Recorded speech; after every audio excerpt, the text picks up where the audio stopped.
will make sense after my second bullet. But every curriculum committee changed their skills and concepts into mastery statements. And we did this with the help of Carol Roach, and she is the executive director of the Curriculum Leadership Institute. And we turned her last name Roach into a verb. We were all roached. And with her help, we did change our way of testing and assessing our children at different levels. So after this transformation, Eric, Amy, and myself were asked by Mark to lead all members of the Social Studies Committee to create tests that included Level 3 questions. So nearly every grade level now has a Level 3 question for each Social Studies mastery statement. It's really important that you have mastery outcomes before you move forward with assessments, because really if you have a extremely basic lower level outcome that can't be assessed, you can't create assessments that are higher level.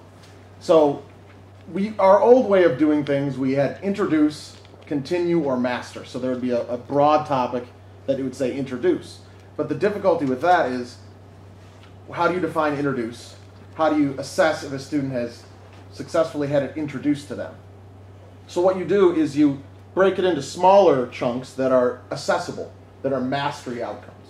So instead of saying introduce students to the factors that contributed to westward expansion, you say they'll evaluate America's Western movement during the late 1800s in terms of the opportunities and challenges that it posed to the nation. Now, you could definitely go further with that, with the Western movement, but that's an introduction. That's, it's able to be assessed. It's a mastery outcome. They can master the second one, whereas the first one, it's not specific enough, and it's just being introduced. So what Carol Roach did is she came in and she helped us go through our curriculum, line by line, combining items and creating mastery outcomes, things that could be assessed time and time and time again. So we used to have introduce, continue, and master. Now it's all master. So now we can make assessments that test whether or not it's mastered. So we had an institute day. This was after we had the book clubs and people started getting familiar with Marzano and the way he advocates assessment. And we figured that it was time to unleash it on the entire district and kind of start practicing. So the first thing we did in the institute day was summarize the book, talked about basically what we just talked about, why we assess, why we need mastery outcomes, and we defined levels 1s, 2s, and 3s. And then a few people got up there and gave examples of level 3 questions in different curricular areas. In social studies, in science, we just got a chance to see what it looks like. And you'll see what it looks like shortly. It's kind of a different way of asking questions and a different way. I never saw questions like this in elementary or middle school, ever. And now your kids do. Then there was practice time, where we had social studies and Spanish were the groups that already had their mastery outcomes finished. So we were able to use those mastery outcomes and practice writing level 3 assessments, because it's an art. It really is. It's not something where you just plug in the information to a template and you have yourself a question. You have to really figure out how to get at the heart of the matter, or how to get them to expand their thinking beyond just the outcome. So we had every grade level team create level 3 questions based on either Spanish or social studies outcomes. And it was really fun.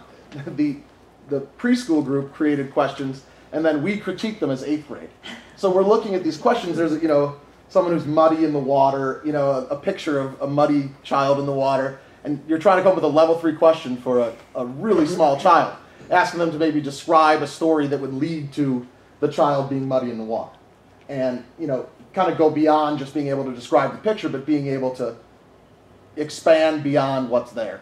And it was interesting that a bunch of 8th grade teachers could look at that, and vice versa. I mean, they had to look at ours too. So we traded across grade levels, critiqued it, discussed it, and figured out, how to do it.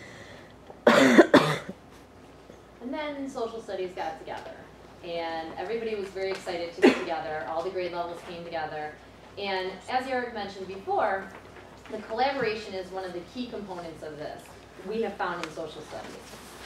Whether it's me trying to come up with a 4th grade question and asking Eric for some verbiage that helps me, or Eric sitting there saying, I have this question. I said, who are we testing this on? And helping him come back down. And it really, really helps all of us to talk to each other and work with each other, because it's hard to come up with these level 3s to think outside the box sometimes, because we've been creating tests one way for so long that we had to think outside of the box with this. So we came together and we looked at all of our level 3 questions, and we used the Marzano methodology to make sure that we based it on level 1, level 2, and level 3, and then we were expanding their minds. Each grade level right now has successful in completing 85% of their level 3 questions for their individual curriculums. So they might not be at all 100%, but we are confident by May, by the end of this month or beginning of June over summer hours, that by the start of next year, everyone will have all 100% of their level 3 questions written and completed for their curriculums. So, in saying that, I thought we would show you what a 4th grade test looks like. Everybody excited to go back to 4th grade and learn about, as you can see, we're going to talk about, this is how we have our mastery statements.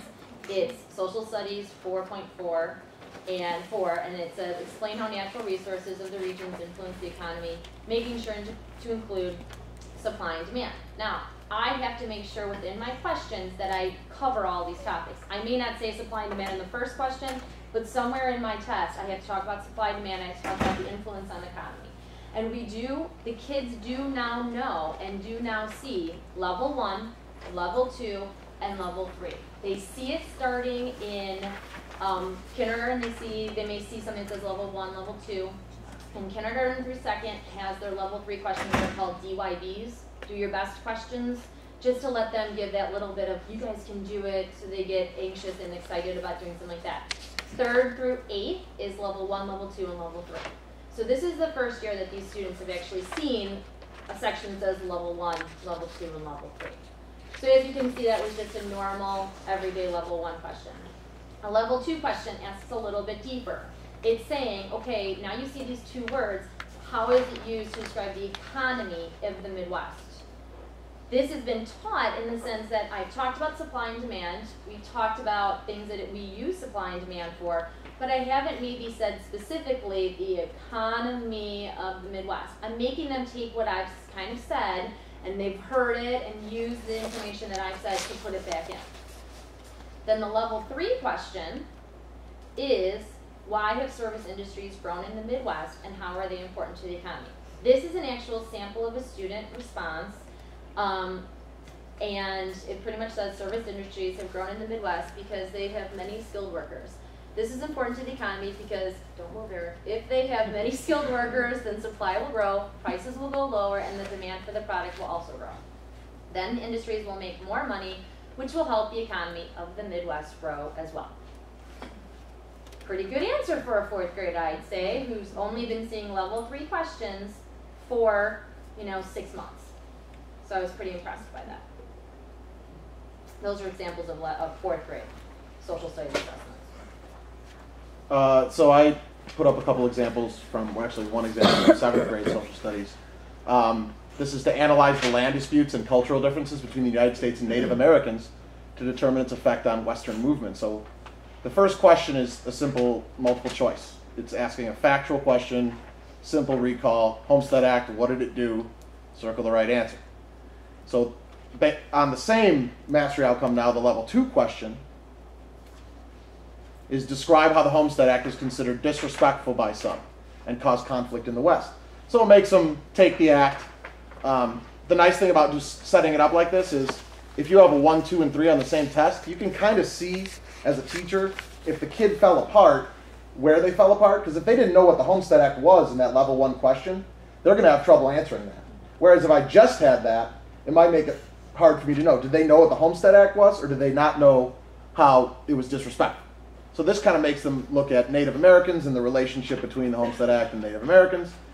And then the level 3 question is an analogy question where they have to explain these analogies. And this was actually an example given in the Marzano book of a level 3 style question would be to use analogy. So black is to white as treaty is to truth. Or I like the one, settlers are to Buffalo as Hummers are to gasoline. They have